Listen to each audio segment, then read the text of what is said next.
Таңғы эфирде жаңа күн ақпараттық сазды бағдарламасындағы тікелей эфирімізді сіздермен бірге жалғастырайық. Енді бағдарлама барысында айта кеткен жөн, біз студиямыздың төрінде ең бірінші қозғайтын тақырыбымыз әлбетте бұл цифрландыру болып табылады. Цифрландыру кезеңінде біздің қаламызда жетке қалған емес, әрине де әрбір түрлі мерекелерде және де мекемелерде өзіндік просто цифрландыру бағыты бойынша түрлі шаралар мен даму қарқынды жүріп жатыр десек те болады.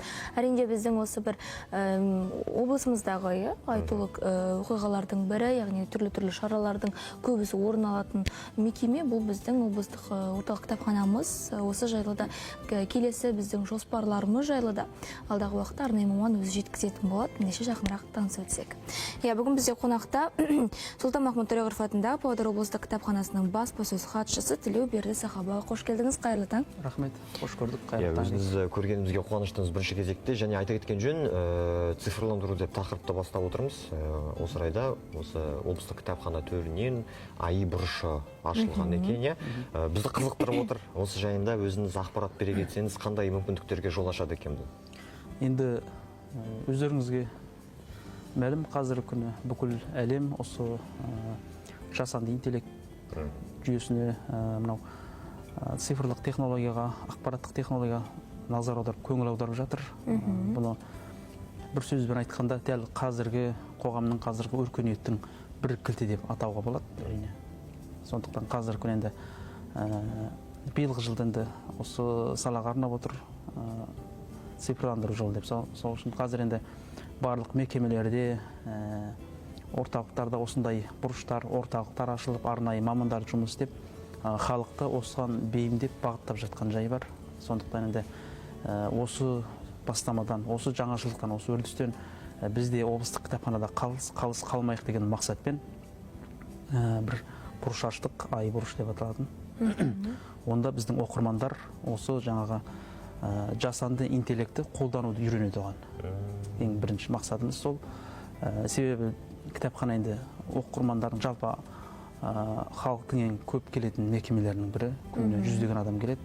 Біз тек қана кітап беріп, кітап оқытып қана қоймай емес. Біз жан-жақты енді әмбебап кітапхана болғандықтан, бұл жан-жақты бағытта бізде жұмыс жүргізеді. Сол жұмыстың бір тармағы ретінде сол бұрышты біз іске қосып отырмыз.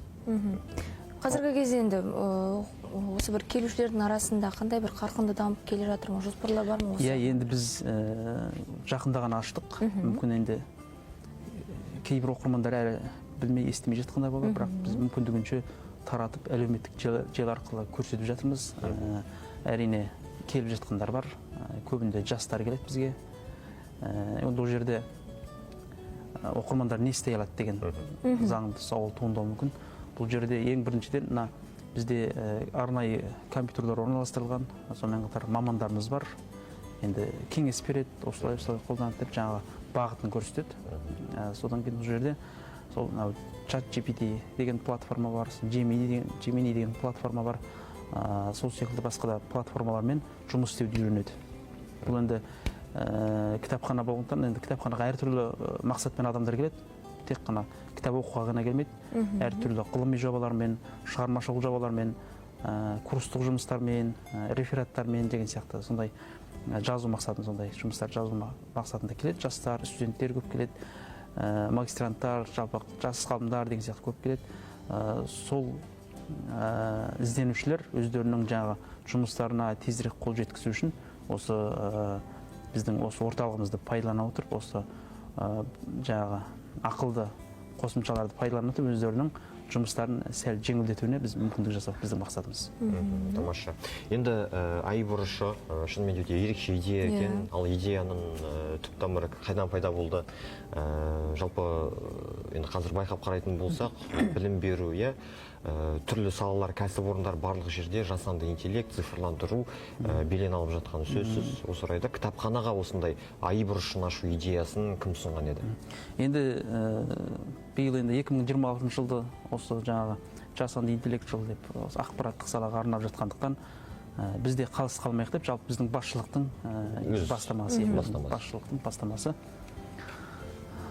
Біз енді қандай бастама болса да жалпы қалыс қалғымыз келмейді. Мүмкіндігінше өзіміздің қолымызда бар құзыретті пайдалана отырып, оқырманға сол үрдісі сол бастаманы біз ұсынуға тырысамыз. Енді байқап қарасақ, қазір осы цифрландыру заманында сіздер де шетте қалған жоқсыздар, келушілерге ұсынатын түрлі цифрлы тәсілде оқыту түрлері өте көп. Мысалы қарасақ, тіпті онлайн кітаптардың өзі оларды онлайн тіркеу демекші.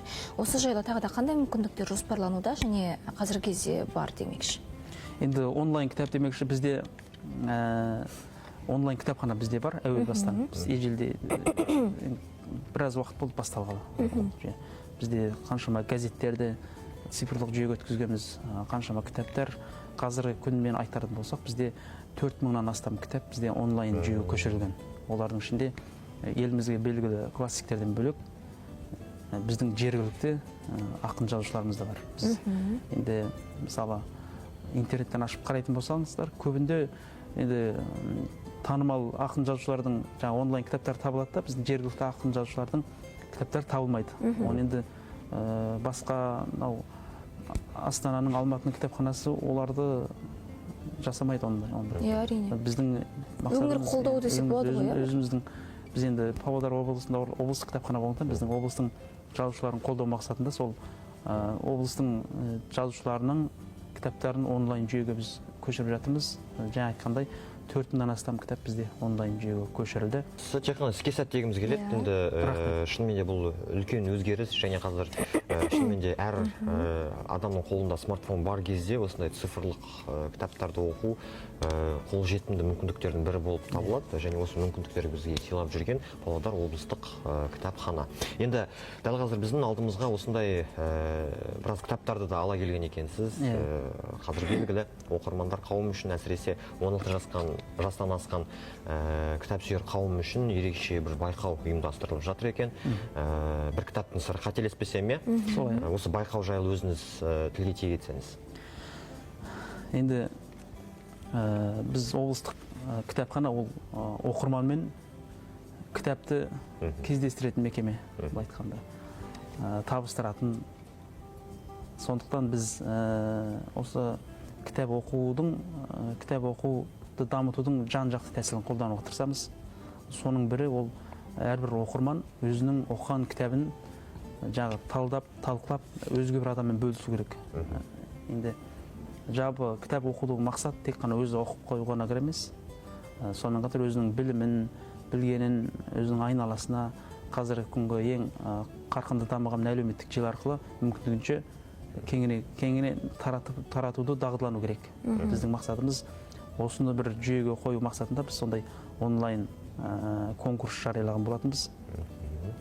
Оның ең шарты енді қарапайым. Ең бірінші шарты ол өзінің оқыған бір кітабын өзі кез келген адамның қолында ұялы телефон бар, соған түсіріп, өзі оқыған кітабы туралы мазмұндап, қысқаша сол кітаптың сыры туралы айтып, бізге жолдау керек. Біз оны әлеуметтік желіге жариялап, сол арқылы жеңімпаздарды анықтаймыз.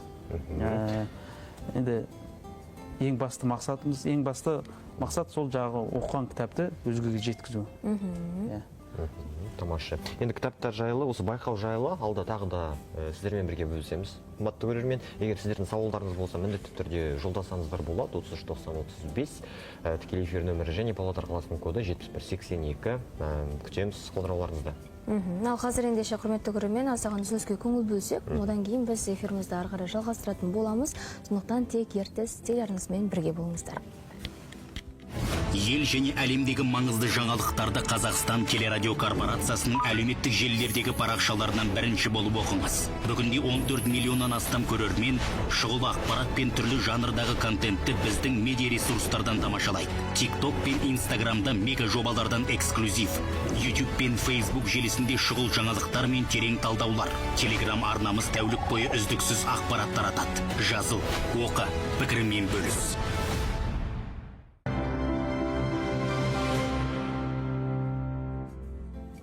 Таңғы эфирді жалғастырайық. Қадірлі көрермен, студия төрінде Павлодар облыстық Сұлтан Махмұт Торайғыров атындағы кітапханадағы ұйымдастырылған шаралар легіне дәл қазір сіздермен бірге тоқталудамыз. Ал енді сауалымызды жалғастырып отырайық. Енді өзіңіз мінекей келе жатқан осы бір цифрландыру заманындағы қазіргі кездегі бір өткізіліп жатқан шаралар жайлы айтып өттіңіз ғой. Енді мінекей мына бір байқауға да көз шалып отырмыз. Айта кетсеңіз, байқап қарасақ онлайн түрде өткізеді екен, яғни заманға сай, қазіргі тілмен айтқан кезде жастардың бір ыңғайлы тілімен.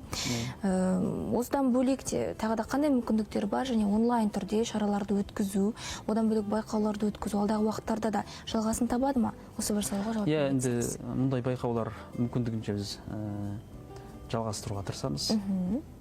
Онлайн шаралар бізде болып жатады. Жаңағы конференциялар өткен кезде, кездесулер, дөңгелек үстелдер өткен кезде бізде көптеген қатысушылар бізде Zoom платформасы арқылы қатысады. Сонымен қатар бізде мынау үлкен ұлы ақын жазушылардың мерейтойларына, сол кісілердің кітаптарының тұсаукесері, немесе кітаптарын талдау болған кезде сол кісілердің енді барлықтарының ұрпақтарының осында тұрмайды ғой. Кейбіреулер Астанада, кейбіреулер Алматыда тұрады деген сияқты. Сол кісілерді біз сол жаңағы онлайн қосу арқылы біз сол кісілердің әңгімесінде естиміз, өздерінің әкелерінің, аталарының жағы естеліктерін, сол ұрпақтарының көбінде қосып біз сол әңгімелесіп жатамыз. Ол да осы цифрлық жүйенің бір жемісі деп айтуға болады. Тамаша. Осы бір кітаптың сырына оралайық қайтадан. Но біздің алдымыздағы кітаптар бұл осы жеңімпаз қатысушыға берілетін. Енді біз енді облыстық кітапхана болғандықтан ең басты сыйлық, үлкен сыйлығымыз ол кітап табыстаймыз. Біз өндіріс емес, біз немесе басқа мекеме емес, біз біздің енді кітап өндірісі деп болады ғой. Кітапты өзіміз шығармасақ та, біз келген кітапты біз оқырманға біз арқылы жеткізеді. Сондықтан ең басты сыйлығымыз ол кітап болғанда да бұл не Мәшһүр Жүсіптің 20 томдық шығармалар жинағы. Бұл енді кез келген адамның қолына түсе бермейтін нағыз кітап сүйер қауым үшін өте үлкен сыйлық. 20 томдық шығармалар жинағы толық береміз бірінші орынға. Екінші орында Қазақстанның халық жазушысы Қабдеш Жұмаділ. Өздеріңіз жақсы білесіздер. Соңғы көш, тағдыр деген танымал романдардың авторы. Осы Қабдеш Жұмаділдің 12 томдық шығармалар жинағы. Бұл жинақта енді көптеген романдары, әңгімелері жарияланған. Осы екінші жүлдеге осыны береміз. Үшінші жүлдеген міне жерде мұнда тұр. Дулат Исабековтің 7 томдық шығармалар жинағы. Керемет, үлкен мүмкіндік бар жастарымызға. Енді тағы да айта кеткен жөн, 16 жастан асқан барлық қатысушылар онлайн түрде осындай бәсекеге қатысып марапатқа ие бола алады. Сондықтан барынша күтеміз және сәттілік тілегіміз келеді таңғы бағдарламада. Осы бағытта енді жас шектеуінен 16 жастан бастап деп айтып өттік қой, ал шектеу бар ма жалпы? Енді жасына ғана шектеу қойдық. Себебі енді біз енді тігіп жатқан жүлдеміз енді Мәшһүр Жүсіптен басталғандықтан енді мүмкіндігінше енді ересек оқырмандарға арналған кітап қой. Сондықтан мүмкін оқушылар енді аса қатты қызыға қоймауы мүмкін. Енді сол себепті жағы 16 жастан жоғары дедік. Енді 16 жастан жоғары емес, студенттер қазір колледж, университет студенттерінен бастап қатысуға болады. Ал жоғары қарай шектеу жоқ. Кез келген адам қатысады. Барша кітап сүйер қауым десек болады ғой, Барша кітап сүйер қауым. Бәрекелді. Енді сөз барысында айтып өткен едіңіз, осы бір байқаулар, шаралар жайлы, оның барлығына оқырмандардың бір көңілін аулап, осы кітаппен байланыстыру үшін ғой.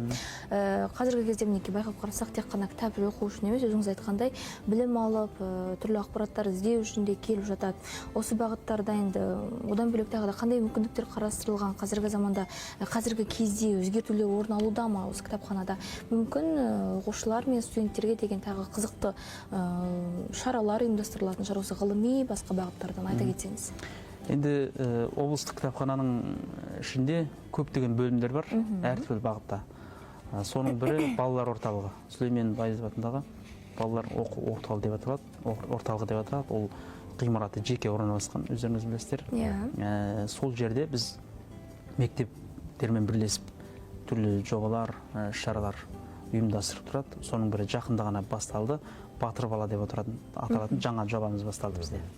Ол енді бірінші шара мына елімізге белгілі темір адам деген лақап атпен белгілі болған Жеңісбек Қадырұлымен жаңа оқушыларды кездестіру мақсатымыз енді балаларды сондай ерлікке, батырлыққа баулу.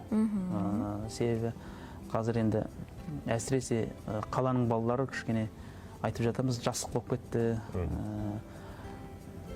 атқа мінбейді, шаруа істемейді деген сияқты.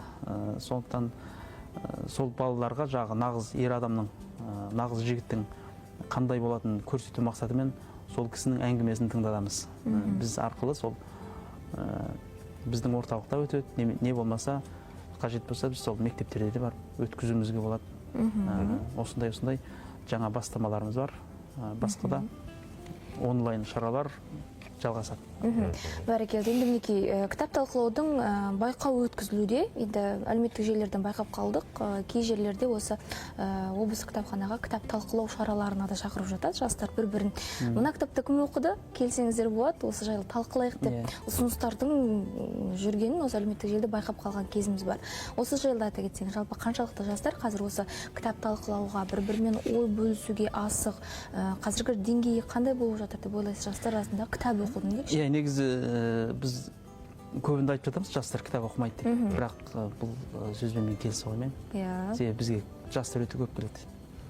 Сонымен қатар кәдімгідей кітап талқылауға қызығушылық танытатын жастар бар. Бізде осы кітапхананың жанынан құрылған Көкжиек деген кітап клубы бар.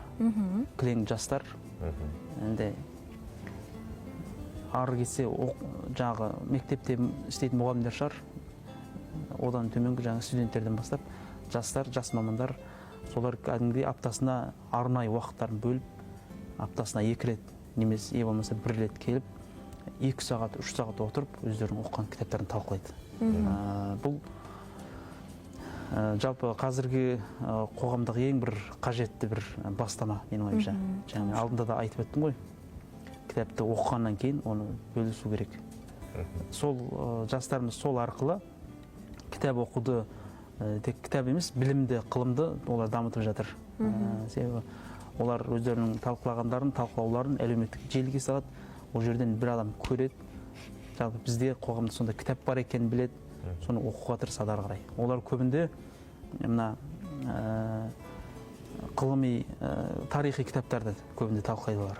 Тарихи, танымдық бағыттағы кітаптар. Қызығушылығы сол жақта басым көпшілігі жаңа қызығушылық бағыты солай қарай.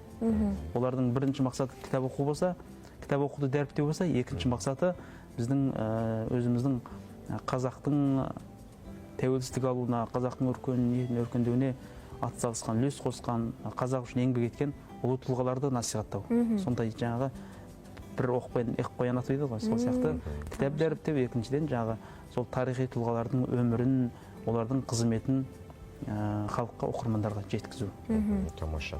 Енді сауалымызды жалғастырайық. Жаңа енді ересектерден бастап, жастар туралы да өзіңіз ой бөлек еттіңіз. Енді балаларға кезек берсек, қазіргі таңда байқап қарайтын болсақ, балаларды кітапқа қызықтыру бұл үлкен бір іс болып табылатыны рас. Дегенмен де өйткені кішкентай кезінен бастап телефонға құмар барлығы. Енді қанша дегенмен смартфонға жақын болып өсіп келе жатыр.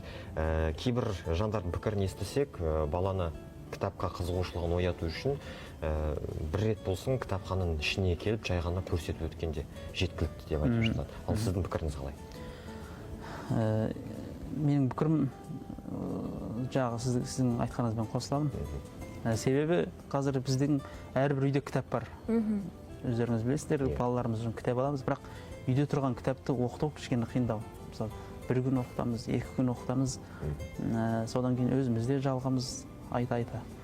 Содан кейін олар 1 күн оқиды, 2 күн оқиды, қалып қояды. Сондықтан баланы мүмкіндігінше кітапханаға апару, сол кітапхананың аурасын сезіндіру өте қажет. Енді менде де балаларым бар, мектепте оқитын. Басында ойлап жүрдім, қалай оқытсам екен, қалай осыларды кітапқа баулу, оқуды дағдыландыру деп.